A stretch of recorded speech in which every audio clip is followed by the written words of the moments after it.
Lily Lindström was a 32-year-old prostitute living in the Atlas area of Stockholm, and was found dead in her apartment on May 4, 1932, after her friend Minnie Jansen, a 35-year-old prostitute, who lived on the floor below her, alerted the police that she had been missing. When the police broke down Lily's door after receiving no answer, they found her laying face down on her bed. She had been dead for about 2 to 3 days. She was completely naked with condoms still stuck midway in her rear end.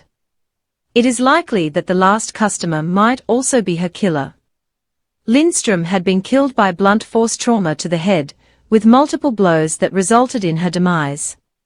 When police found her bludgeoned body, her clothing was on a chair beside her, neatly folded. Perhaps this compulsion to be spick and span helps explain why the Atlas vampire drained her blood. Furthermore, saliva was found on her neck and other areas of her body.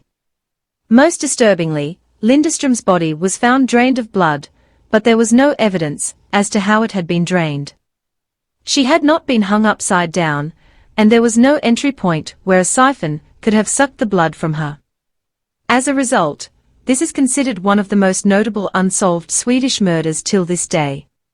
Police found a very clean crime scene when they came upon Lindström's body, but one strange detail would eventually lead to a gruesome deduction.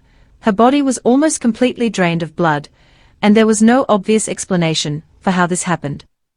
A blood-stained gravy ladle was found near to her body, and it is believed that the cutlery was used by the killer to drink her blood.